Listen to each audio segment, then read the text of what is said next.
What's good? It's Woog. Please like the video, subscribe to the channel if you are into the fight talk. We have Jake Paul, 4 wins and 0 losses, taking on Tyron Woodley, 0 wins and 1 loss, at least in boxing. This fight is a rematch between the two. The first took place this past August, where Jake Paul won a split decision over Tyron Woodley. Most agreed that Jake Paul should have won. I feel like most felt that it should have been a unanimous decision, but you do have others who believe that it was close enough to where a split decision or even a draw could have been warranted. I personally thought that Jake Paul earned a close 5 rounds to 3 or 6 rounds to 2 decision win. But I also think that Tyron Woodley right hand that put Jake Paul into the ropes should have been scored a knockdown by boxing rules. Now, we all pretty much know the Jake Paul story at this point. YouTuber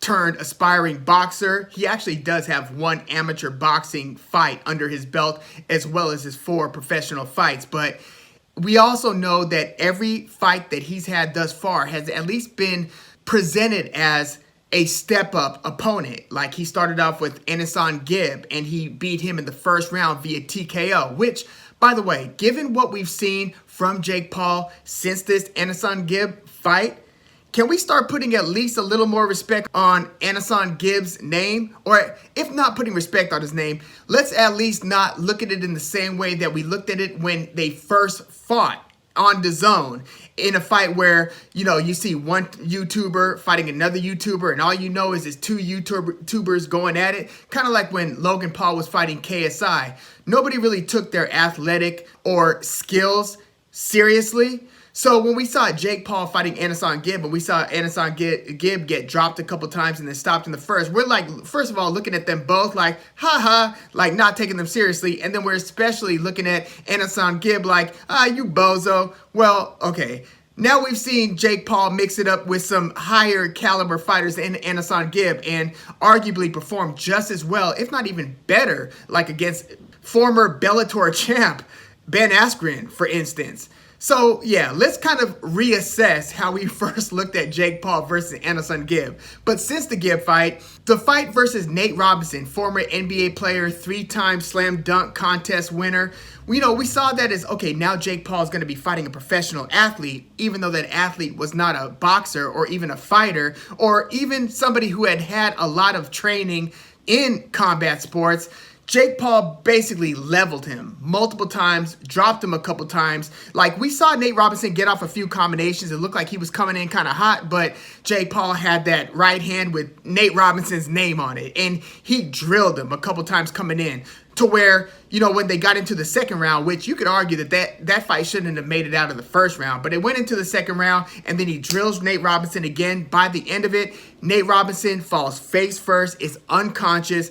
Pretty scary moment. And that should have been the indication to most observers that, hey, at least Jake Paul, we know, has been training and has been getting good in deploying his tools. Well, then the next match after that was against, again, former Bellator champ, former One Fighting Organization champion, Ben Askren, to where, no, Ben Askren's not a striker. He's a wrestler by trade. And although it was seen to be a step up, I mean, Ben Askren has fought professionally against Robbie Lawler, former UFC champion, and beat Robbie Lawler. So Ben Askren, again, world-class wrestler, professional, longtime professional mixed martial artist, to where he had an undefeated record for several years.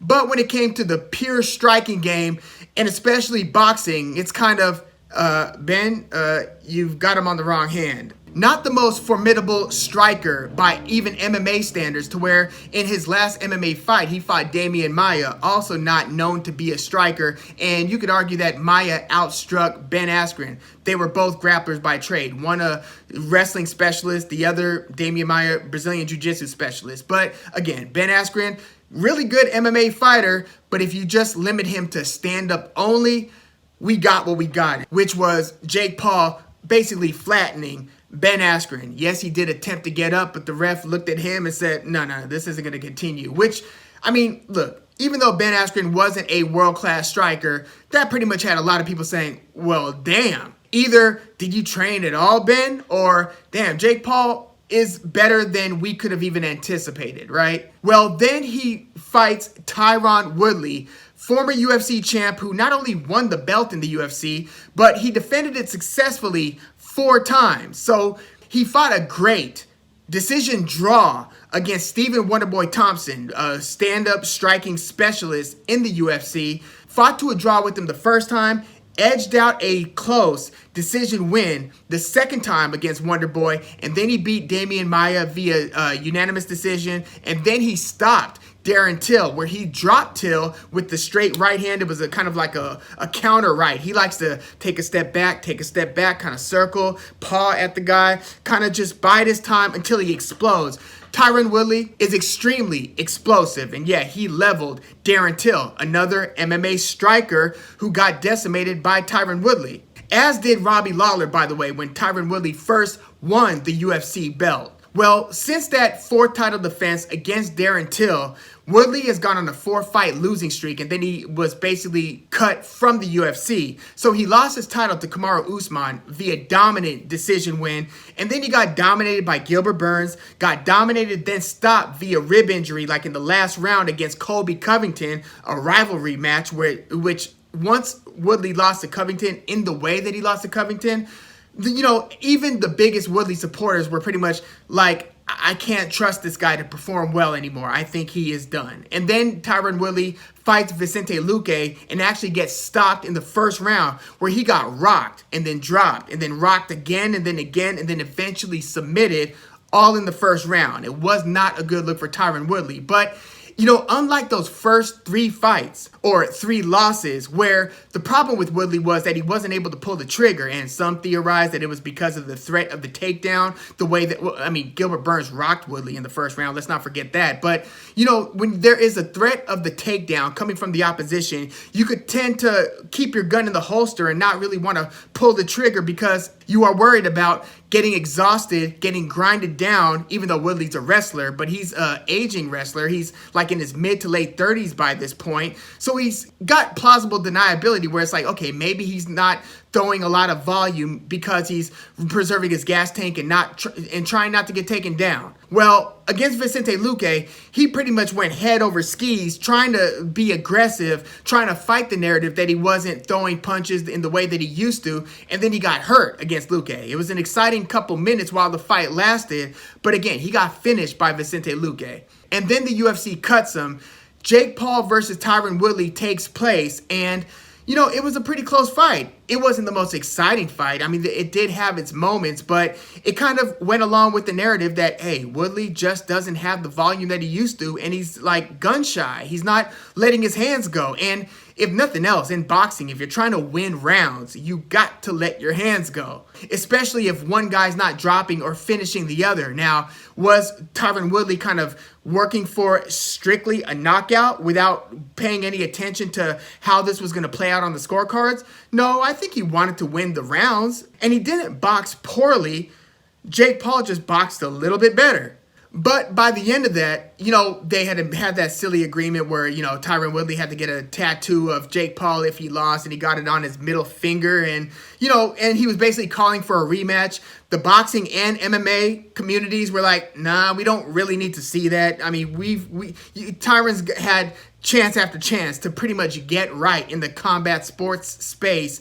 And now, if you include that loss to Jake Paul, he's on a 5-fight losing streak right now. So there was really no appetite for Jake Paul versus Tyron Woodley. But Jake Paul's next opponent was supposed to be Tommy Fury, Tyson Fury's younger brother. I was actually looking forward to doing that breakdown. And the difference in that opponent was that finally Jake Paul was about to fight somebody his own size. And not for nothing, a professional boxer, albeit a low-level professional boxer who, if you look at his opponent's combined record, is something like, 10 and 100 or something like that, where, I just had a lot of questions about Tommy Fury. One, I know he's like a reality star, and if you look at Tyson Fury, he looks nothing like a reality star. So I'm like, how exactly are you guys brothers? And they actually do share some of the same blood, but I was just wondering, did Tommy Fury marry into the Fury family, or is he of the same lineage, of the same Gypsy King lineage that,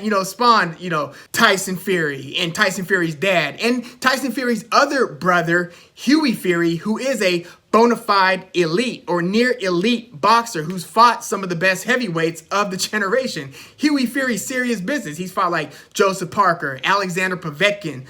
Tommy Fury, another story. I'm like, okay, what's the deal with this particular Fury? Because it's just so rare that somebody has like model-esque looks, which Tommy Fury does, and happens to be a serious ass kicker like his brother Tyson Fury. So it's like, unless there really something is to this, this Gypsy King lineage where it's like, yes, I'm a true Fury, and we have to take that seriously. I think I was going to favor Jake Paul, even though, again, this would be the first instance of him actually fighting somebody his own size with some, boxing experience. Well, Tommy Fury, unfortunately, had to pull out of the fight due to some health issues, reportedly, and now Jake Paul is fighting Tyron Woodley for the second time. So what do I think is going to take place here? Well, they say Tyron Woodley has been training since his loss and has been trying to get back into the ring with Jake Paul. I mean, one, it's got to be pretty embarrassing, even if we have now seen enough Jake Paul evidence that should lead us to believe, okay, he's not a scrub athletically or even experientially at this point now, right? He's at least been in the ring with a few people. Granted, not yet a professional boxer. That has to be noted. But he fought Tyron Woodley, somebody who's done a lot of damage to professional fighters with his hands. And so that was very different. And the fact that Jake Paul pulled off a decision win against Tyron Woodley, yeah, that should change your opinion on Jake Paul if you didn't think much of him before. The truth is, he's had these high level, or not high level, but we'll say high exposure pay-per-view events, these mega events on Showtime pay-per-view, on Triller before that. Like, he's had to not only hold his own or pretty much carry the promotion of the event where he's doing the most talking, pulling the most antics, doing the most things to get the most headlines to make the event as attractive as possible. And then at the end of the day, he still has to go in the ring and deliver. And at this point, or to this point, he's done that. So we at least have to credit him with all of that. So going into this rematch, I kind of think that we might see another decision win for Jake Paul. I get that Tyron Woodley has all the incentive in the world to change the outcome of this rematch. And Jake Paul, I believe, has said, hey, I'm offering Tyron Woodley $500,000 if he can knock me out. So, look, I get that Tyron Woodley got paid more in this last fight than he ever had in his entire UFC career, which, that needs to be looked at. I think more people need to pay attention to how low relative to what you think that elite UFC fighters should be getting paid are indeed getting paid. But yeah, Tyron Woodley basically secured the bag in this last fight against Jake Paul, made more than he had ever made before. So I'm sure he's loving this opportunity at a rematch. even if he doesn't win, now he's made that huge payday twice. That's pretty life-changing stuff. But I'm sure that the super competitive competitor in Tyron Woodley doesn't want to lose to this guy twice. The question is, what can he really do about it? So he could land that bomb, that explosive bomb of a right hand that he has just been failing to really detonate in his last several fights. Granted, he did drill Jake Paul, but to Jake Paul's credit, he took that punch, he was hurt, he survived the moment, got out of the round, and continued to arguably win rounds after that point. He did win rounds after that point, so hats off to Jake Paul for that as well. Again, he is physically bigger than Tyron Woodley, but he just took a Tyron Woodley right hand and survived it, basically. So in this rematch, look, Woodley's only a few months older. Is he in better shape than he was in for the first? I couldn't imagine him being in better shape. I mean, he had a full camp for the first fight. This second one is on very short notice, like within a couple weeks of the fight happening, short notice. Give or take a few days. Like reportedly Jake Paul was privy to Tommy Fury being about to officially pull out of the fight. So maybe Tyron Woodley was informed beforehand that, hey, you might be asked to step in here. So maybe he's been preparing for this for a little bit longer than 2 weeks. But bottom line, it's a short camp. I don't think he's going to be in better boxing shape than he was in for the first fight. And I don't think that he's necessarily going to have much more volume than he did in the first fight. So unless he just scores a home run on Jake Paul, I don't see him racking up more rounds than somebody who's been doing nothing but boxing for the last few years now. Jake Paul is about 3+ years in. Look, I'm not going to doubt his dedication and training. I'm convinced that Jake Paul loves this stuff. Otherwise, I don't think he would be, taking punches for a living now and really hunkered in with this serious team that he has with BJ Flores, a former champ in boxing. And he's got some real guys around him to where he's getting actual experience against other serious fighters, in sparring and training. He's been going through the rigors that fighters go through when they're trying to better their careers as professional fighters. So I don't want to discount or dismiss that for Jake Paul. So in this rematch, pretty much I've got the same outcome. I've got Jake Paul via decision. I'm going to give Tyron Woodley enough respect and credit to not get stopped by Jake Paul unless he really comes in hot like Nate Robinson did and really tries to push for the knockout. Then yes, maybe he could run into that pretty quick right hand that Jake Paul could throw, when he's defending himself, not only when he's on the pursuit like he was against Ben Askren, trying to set him up with the punches low to the body, which pay attention to Jake Paul's jabs to the body. He is not a totally rudimentary boxer. He's actually got some craft developing as we speak. So look out for the jab to the body. But what I was saying is Jake Paul could either throw that right hand when he's on the pursuit or kind of on the step back retreat where you're coming in and then he's got something for you. Tyron Woodley could potentially get finished here if he comes in too aggressively, because I don't know what Tyron Woodley's survival skills are going to be if he can't go to the wrestling well, where, okay, you're hurt, you want to tie up, grapple in an MMA style way. Is Woodley good enough in the boxing sense to know how to clinch and survive those difficult moments where you're really badly hurt in a ring instead of in a cage? I just saw Jake Paul survive a tough moment in the ring. Can Tyron Woodley do the same? I think that I'm going to give him, again, enough respect and credit to say I think that he's going to lose via decision, and I don't think that it's going to be a split decision this time. I think that Jake Paul is just getting better. And yes, this is a quick turnaround where you've got to shift your focus from, okay, I'm fighting another 6-footer in Tommy Fury and am instead fighting a 5'9"-ish with a 74-inch reach, by the way, but a 5'9"-ish Tyron Woodley. Yes, he's going to have to restructure his game plan and probably some of his preparation, but I think Jake Paul, having gone some rounds with Tyron Woodley already, is going to be pretty prepared for this rematch. And I think that he's going to win a unanimous decision this time. But yeah, let me know what you think about the rematch, Jake Paul versus Tyron Woodley. Who do you think is going to win this one and how? And if Jake Paul does beat Tyron Woodley again, do you think that he's going to then pivot back to Tommy Fury, or is he going to go elsewhere to find the opponent? Let me know what you think in the comments. Please like the video, subscribe to the channel if you are into the fight talk. I'm Woog. Thanks for tuning in.